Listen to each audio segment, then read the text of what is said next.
vì cơn gió thổi đi hết mọi điều, Ngài vẫn sống trong tim tôi hoài.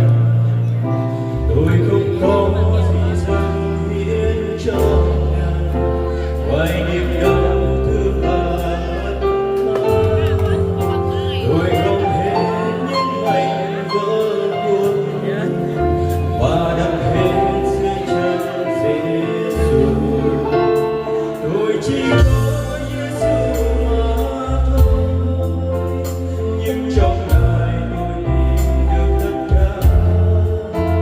Mọi châu báu quý giá trần gian này, sao so được Giêsu Chúa tôi. Tôi chỉ có một cuộc sống này với tất cả niềm yêu lễ dành. Nguyện dâng hết lên cho Giêsu để được bên Chúa giữa đêm này.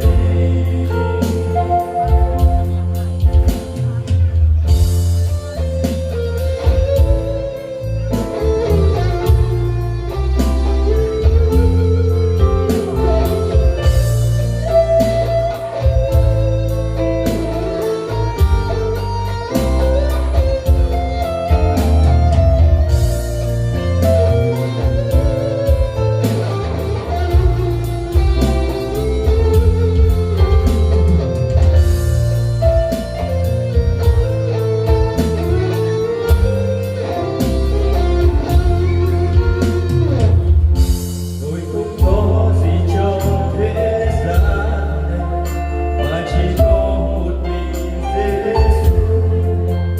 Vì cơn gió thổi đi hết mọi điều, Ngài vẫn sống trong tim tôi hoài. Tôi không có gì dâng hiến cho Ngài ngoài niềm đau thương và mất mát. Tôi gom hết những mảnh vỡ cuộc đời và đặt hết dưới chân Giêsu. Tôi chỉ có Giêsu mà thôi, nhưng trong Ngài tôi tìm được tất cả. Mọi châu báu quý giá trần gian này, sao so được Giêsu Chúa tôi. Tôi chỉ có một cuộc sống này với tất cả niềm yêu bề dày. Nguyện dâng hết lên cho Giêsu để được bên Chúa giữa đêm này. Tôi chỉ có Giêsu mà thôi, nhưng trong Ngài tôi tìm được tất cả.